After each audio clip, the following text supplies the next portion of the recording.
بسم اللہ الرحمن الرحیم۔ السلام علیکم۔ نوٹس خریدنے کے لیے ان نمبرز پر رابطہ کیا جا سکتا ہے۔ آج کی ویڈیو میں انشاءاللہ کلاس 9 انگلش پنجاب بورڈ کے یونٹ 9 کے 14ویں پیراگراف کی ریڈنگ کروں گا، ٹرانسلیشن کروں گا اور اس کے ساتھ ساتھ میننگز بھی آپ کو ساتھ میں بتاتا جاؤں گا، اور یہ اس سلسلے کی 9ویں اور آخری ویڈیو ہے۔ الحمدللہ یہاں ویڈیو مکمل ہو جائے گی۔ سابقہ ویڈیوز دیکھنے کے لیے اس ویڈیو کی ڈسکرپشن میں موجود لنک کو وزٹ کریں۔ آئیے وقت ضائع کیے بغیر اپنا کام شروع کرتے ہیں۔ Paragraph number 14، quality education is a fundamental human right. معیاری تعلیم ایک بنیادی انسانی حق ہے۔ واٹس میننگ دیکھ لیں۔ کوالٹی ایجوکیشن یعنی معیاری تعلیم، فنڈامنٹل بنیادی، ہیومن رائٹ انسانی حق، and a prerequisite for individual fulfilment and societal progress, اور انفرادی تکمیل اور معاشرتی ترقی کی اولین شرط ہے۔ What's meaning? پری ریکویزٹ کا مطلب ہوتا ہے اولین شرط، انڈیویجول فلفلمنٹ انفرادی تکمیل، سوسائٹل پروگریس کہتے ہیں معاشرتی ترقی کو۔ It serves as the bedrock of sustainable development, driving economic growth, social cohesion and innovation۔ یہ معاشی نمو، معاشرتی ہم آہنگی اور اختراع کو آگے بڑھاتے ہوئے پائیدار ترقی کی بنیاد کے طور پر خدمت سر انجام دیتی ہے۔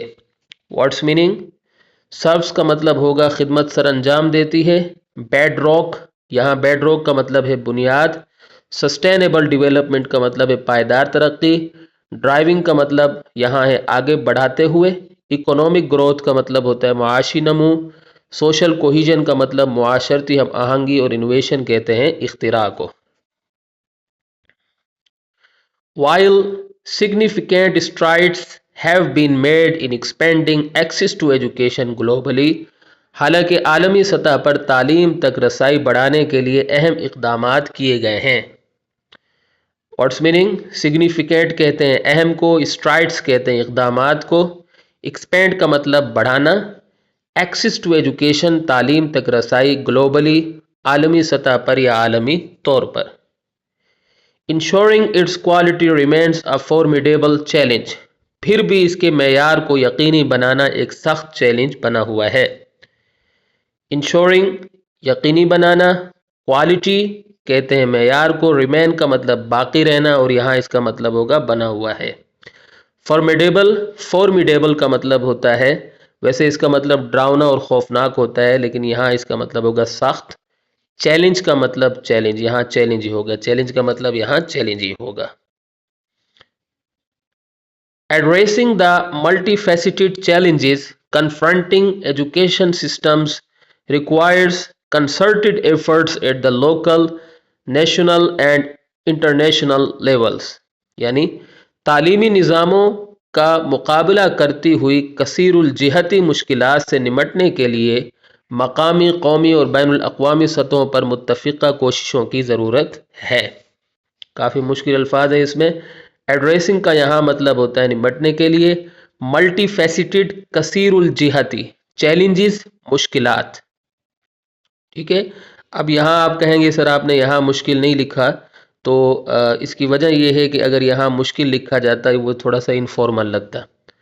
اچھا، اس کے بعد کنفرنٹنگ، لیکن اگر آپ کو لگتا ہے کہ یہاں مشکل آنا چاہیے تو آپ لکھ سکتے ہیں، کوئی مسئلہ نہیں۔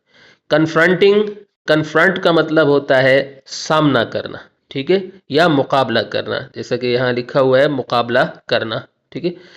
اور ایجوکیشن سسٹمز کا مطلب تعلیمی نظام۔ ریکوائر کا مطلب ہوتا ہے ضرورت ہے، ریکوائرز۔ کنسرٹڈ ایفرٹس کا مطلب متفقہ کوششیں، اور لوکل کہتے ہیں مقامی، نیشنل کہتے ہیں قومی، اور انٹرنیشنل کہتے ہیں بین الاقوامی۔ پھر ہے by prioritising quality education and investing in teacher training, curriculum reform and equitable access, یعنی معیاری تعلیم کو ترجیح دے کر اور اساتذہ کی تربیت، نصاب میں اصلاح اور منصفانہ رسائی میں سرمایہ کاری کے ذریعے۔ اب اس میں الفاظ دیکھ لیں. پرائیورٹائزنگ کا مطلب ترجیح دے کر، کوالٹی ایجوکیشن معیاری تعلیم، انویسٹنگ کا مطلب سرمایہ کاری کرنا، ٹھیک ہے، انویسٹ سرمایہ کاری کرنا. ٹیچر ٹریننگ کہتے ہیں اساتذہ کی تربیت کو. کریکولم ریفارم کہتے ہیں نصاب میں اصلاح کو. اور ایکویٹیبل ایکسس کا مطلب ہوگا منصفانہ رسائی. Societies can unlock the transformative potential of education. معاشرے تعلیم کی انقلابی صلاحیت کا راستہ کھول سکتے ہیں. تو جو لفظ میں نے بریکٹ میں لکھا ہے تو آپ بھی بریکٹ میں لکھیے گا. اچھا اب اس میں لفظ دیکھ لیں. سوسائٹیز کہتے ہیں معاشروں کو، انلوک کا مطلب کھولنا، ٹرانسفارمیٹیو کا مطلب انقلابی، پوٹینشل کہتے ہیں صلاحیت کو، اور ایجوکیشن تعلیم کو کہتے ہیں. کافی بڑا جملہ تھا تو میں نے اس کو کاٹ کر لکھا تاکہ آپ کو یاد کرنے میں آسانی ہو. And pave the way for a brighter future of generations to come, اور آنے والی نسلوں کے لیے روشن تر مستقبل کی راہ ہموار کر سکتے ہیں. تو اب اس میں دیکھیں پیو دا وے کا مطلب ہوتا ہے راہ ہموار کرنا، برائٹر روشن تر، فیوچر مستقبل، جنریشنز کہتے ہیں اینڈ جنریشنز ٹو کم کا مطلب ہے آنے والی نسلیں. ٹھیک ہے. اچھا اس کے بعد ہے بائی ایڈریسنگ دیز چیلنجز، ان مشکلات سے نمٹنے کے لیے. ایڈریسنگ کا مطلب یہاں ہوگا نمٹنے کے لیے we can ensure that every child has the opportunity to receive a quality education. ہم یہ یقینی بنا سکتے ہیں کہ ہر بچے کے پاس معیاری تعلیم حاصل کرنے کا موقع ہو.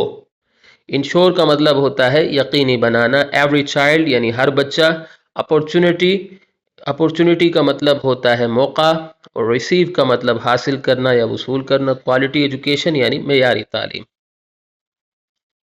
thereby contributing to sustainable development and a better future for all. اس طرح ہم پائیدار ترقی اور سب کے لیے بہتر مستقبل کے سلسلے میں تعاون کر سکتے ہیں. تو thereby یعنی اس طرح، contributing کا مطلب ہوتا ہے تعاون کرنا، contribute تعاون کرنا، حصہ ڈالنا. sustainable development کا مطلب ہوتا ہے پائیدار ترقی. better کہتے ہیں بہتر کو. future for all یعنی سب کے لیے بہتر مستقبل. فیوچر کا مطلب مستقبل یعنی سب کے لیے بیٹر فیوچر، سب کے لیے بہتر مستقبل. تو یہاں اگر ہماری ویڈیو اختتام کو پہنچتی ہے، امید کرتا ہوں کہ آپ کو میری یہ کاوش پسند آئی ہوگی. الحمدللہ یہ سبق ختم ہو گیا. انشاءاللہ اگلی ویڈیو سے ہم دوسرا، اس سے جو اگلا سبق ہے وہ شروع کریں گے. تو آج کے لیے اتنا ہی کافی ہے. اگلی ویڈیو تک کے لیے مجھے اجازت دیں.